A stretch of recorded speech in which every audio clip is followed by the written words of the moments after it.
Hello and welcome back to No Bullshit. Today we got a bit of a holiday special going on for y'all. With Christmas less than 2 weeks away, people are really gearing up for the holidays lately. And much like with Columbus Day, Halloween, Veterans Day, and Thanksgiving, the social justice warriors have found a way to cry and complain about things. This time, a tweet from the Huffington Post caught my eye for being really stupid. It says, the holiday TV classic Rudolph the Red-Nosed Reindeer is seriously problematic. Wow, this is seriously getting out of hand here. Can we not have any fun anymore? Is there nothing sacred in this world either? I swear to God, if the liberals come after Santa next, I'm gonna lose my shit. Better stand our ground here and nip this virtue signaling shit in the butt. Let's take a look at the attached video to this tweet and see why Huffington Post thinks Rudolph is problematic. And then I'll tell you why that's bullshit. Hey, look at the beach.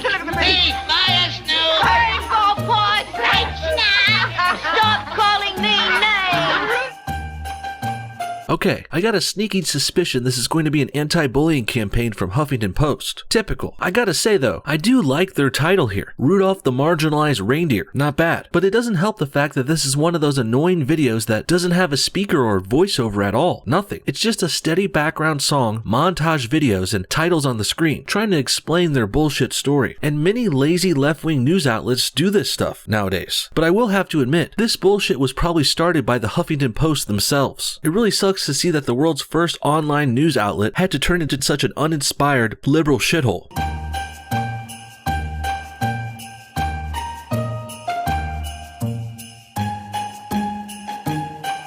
It's jolly to me. It's nostalgic for any kid growing up in the 80s or 90s too. Hell, the 60s and 70s had it as well. Now sure, Rudolph the Red-Nosed Reindeer does seem a little dated nowadays, and I haven't watched the show myself in ages, but I am happy to hear it's still there. What I don't like is modern millennials who think they are some kind of SJW PC police for the past, present, and future. This is the same kind of shit that happened with The Simpsons and It's a Pooh character too. Long-running jokes and story premises are being attacked by modern-day leftists, who are taught to be offended by everything when they get their liberal educations at colleges and universities. And since the SJWs have already reshaped and molded modern entertainment into politically correct garbage, they are now moving further and further back in time, attacking more things from the past. But I have to say, screw that. Let's make Christmas Rudolph again.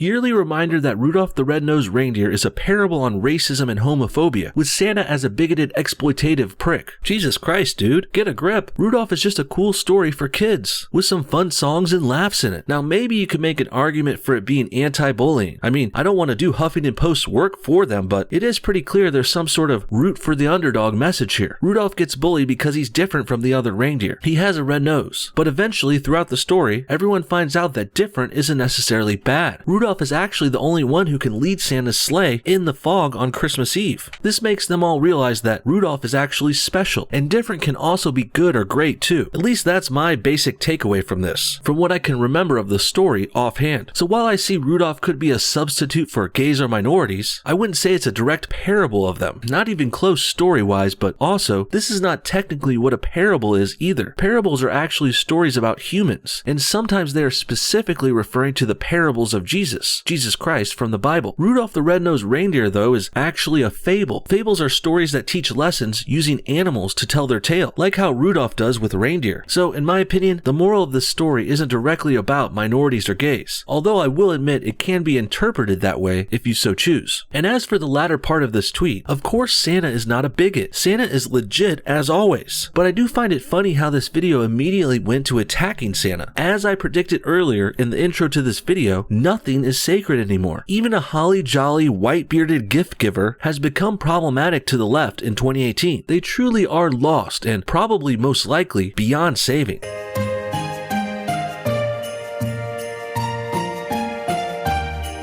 Santa's operation is an HR nightmare and in serious need of diversity and inclusion training. #Rudolph. Well, clearly this tweeter hasn't been to the North Pole. I have, and I hate to break it to you, buddy, but there's only elves and reindeer living there, dude. So of course that's who Santa is going to hire for his operation. That's the only options he's got. There's no blacks from Uganda or Kenya living at the North Pole. And there's no browns from Colombia or Ecuador there either. Not at the North Pole, dude. It's all elves as far as the eyes can see. So Santa hiring just elves and reindeer reindeer is clearly not an HR nightmare, and suggesting he needs more inclusion is rather ridiculous. You might as well say there should be more Martians working on the moon, or more Asgardians working at Hogwarts. These kinds of suggestions are just as ludicrous as the one in this tweet, and none of them make a goddamn lick of sense. And now I want to direct your eyes to look at the timestamp below this tweet in the video. I'm starting to think Huffington Post reposted this video from last year or something, because why are all these tweets from November 2017? And if they did repost this video, it's even worse because not only was Huffington Post stupid enough to post this bullshit once, they also repeated it a year later, proving they haven't learnt from their mistakes in the slightest.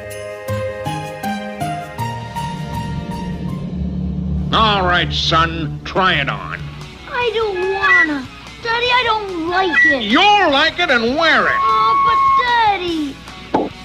Looks to me like Rudolph's dad was trying to do him a favor. Everyone at school makes fun of Rudolph for his red nose, so covering it up could be a quick and easy solution to fix this. Sure, there's a good argument for not hiding or changing who you really are, but there's also a better, more realistic argument for going with the flow here. Playing it cool and keeping your differences private isn't always that bad of a thing. Anyway, not everyone needs to know that you're gay or Jewish or poor or have a squeaky voice or whatever. Whatever makes you different. You don't need to wear it on your sleeve. So really, this action from Rudolph's dad, I would just call it tough love. Until Rudolph has the confidence to embrace his differences publicly, keeping them to himself isn't a bad option in the meantime. He's just a kid, and there's no reason for kids to make some kind of big political stand. It's freaking elementary school. Most kids won't even remember what happened to them there most of the time. Not by the time they get out of high school, but regardless, I certainly don't think Rudolph's dad is verbally abusing him, like what the Huffington Post video says. The dad is trying to help his kid blend in a bit, so he doesn't get bullied so much. And that's actually helpful, and shows that he's a caring parent, and caring and concerned parents don't abuse their kids. Sure, the dad is yelling at him and being stern, but that's not abusive necessarily, and in this case, I don't think it is at all.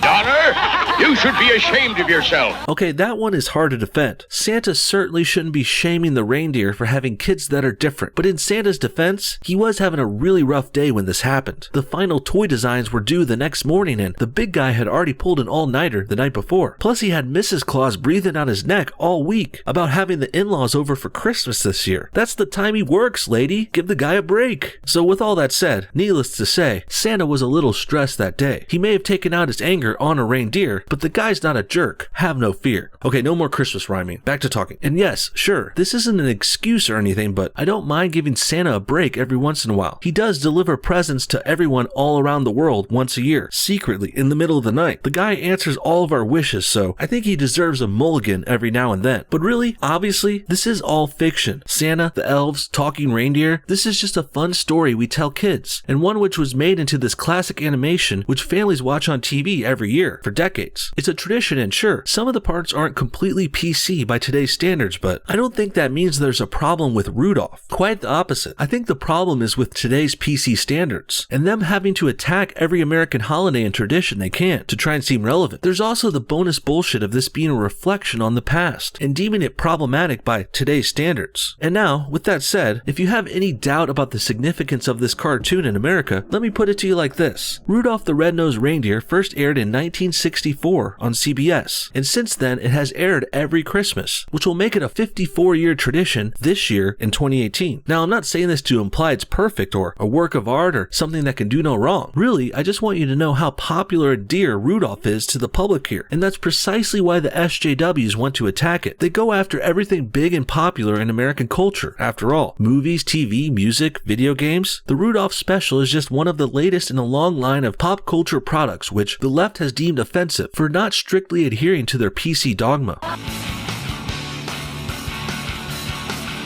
From now on, gang, we won't let Rudolph join in any reindeer games, right? Well, that school coach was fired for misconduct about a week or two after this. Don't worry, he didn't last long there. This little kitty diddler was taken care of. In fact, many thought he was actually attracted to Rudolph. That's why the coach kept insulting him. That's what the guys in the pickup community call negging. Basically, you insult chicks to get them to like you. Some bullshit like that. No, this is man's work. Now, there's one thing I want to make very plain. no doe of mine is going to be seen with a red-nosed reindeer. Okay, but really, these bigoted people in the story are there to teach the lesson. There's gotta be jerks around to pick on Rudolph. That way he has something to overcome in the end of the story. I'm really starting to think these dum-dums at Huffington Post and the ones tweeting about this, they don't know how cartoons or stories work. They're acting like Clarice's dad being a bigot was being promoted by the show, when really they're doing the opposite. The Rudolph cartoon isn't saying the dads and the bullies are the good people here. It's trying to make them look bad in order to make Rudolph look good. If there wasn't other reindeer picking on him, and if he didn't have the parents and coaches and even Santa ragging on him, then Rudolph wouldn't be an underdog, and he wouldn't have any obstacles to overcome and triumph over throughout this story. So really, the bigots in this story are serving their purposes nicely. They're there to show kids how not to act when you're around people who are different, like how Rudolph is different from all the other reindeer. That's the moral to the story, but I guess it went completely over the heads of Huffington Post. You'll never fit in!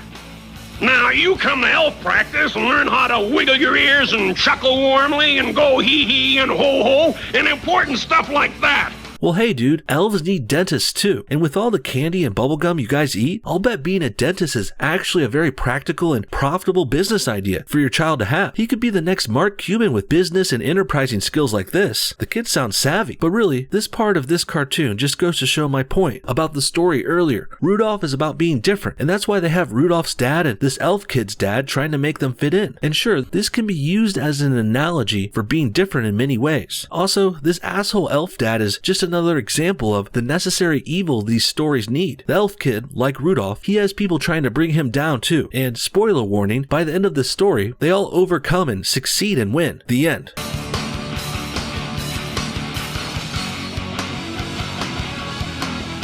I don't think the normal people are exploiting the different ones in this story at all. The moral of this story is for the different people like Rudolph and the kid elf, they must learn to use their differences as strengths. Having a red nose and an ambition in dentistry is what separates these main characters from the rest. So instead of hiding and despising their differences, in the end they learn to embrace them and use them to their advantage. So, with all that said, this isn't a tale of exploitation at all. It's a story about empowerment. In the end, I really didn't think I would be taking a critical look at Rudolph the Red-Nosed Reindeer and its themes and messages today, but here we are. I'm explaining children's stories to full-grown liberal adults at the Huffington Post. Seems a little ridiculous, but I would be lying if I didn't say I had a little fun doing it too. What do you guys think? Is Rudolph the Red-Nosed Reindeer a problematic cartoon now? Were you surprised when the leftists came after Santa as well? And do you think the North Pole needs more diversity? Comment your thoughts on everything below, and thanks for watching No Bullshit. We'll see y'all next time.